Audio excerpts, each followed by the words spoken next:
মুসলমান ধর্মে বলে 5টা ফরজ আছে, সেই 5টা ফরজ আদায় করতে হবে। এটার দায়িত্ব আপনি হিন্দুদেরকে এবং বা মুসলমান সবাই এক, সবাই ধরেন বেসিক জিনিস সবাই সবাইকে পিতা মাতার প্রতি সেই দায়িত্ব দেওয়া হয়েছে যাতে সন্তানদেরকে প্রতি সেইভাবে শিক্ষাদান করেন, দীক্ষাদান করেন, যাতে তার সন্তানরা যার যে ধর্ম সঠিকভাবে পালন করে।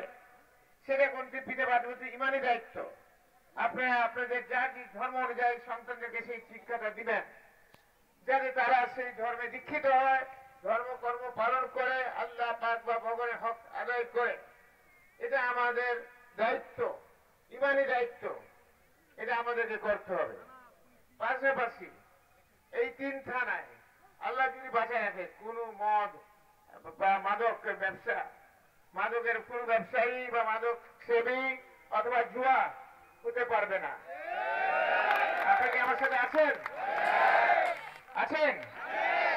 আপনারা মাদক সেবী অথবা মাদক ব্যবসায়ী অথবা জুয়ারিকে যেখানে পাবেন কি করবেন?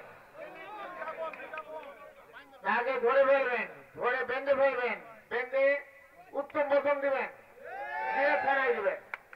তার তদবিরকারী যে করবে তাকে কি করবেন? তাকেও ধরবেন, ধরে বাধ্য তাকে উত্তম বোধন দিবেন, দিয়ে থানায় দিবেন। এটা এই কারণে বলতেছি, আমরা যে ছেলে বা যারা এই মাদক সেবী বা জুয়া খেলেন তারা সংসার বলেন পরিবারকে ধ্বংস করে দেয়। একটা করে সব বেঁচে কিনে করে ফেলে, অলঙ্কার বিক্রি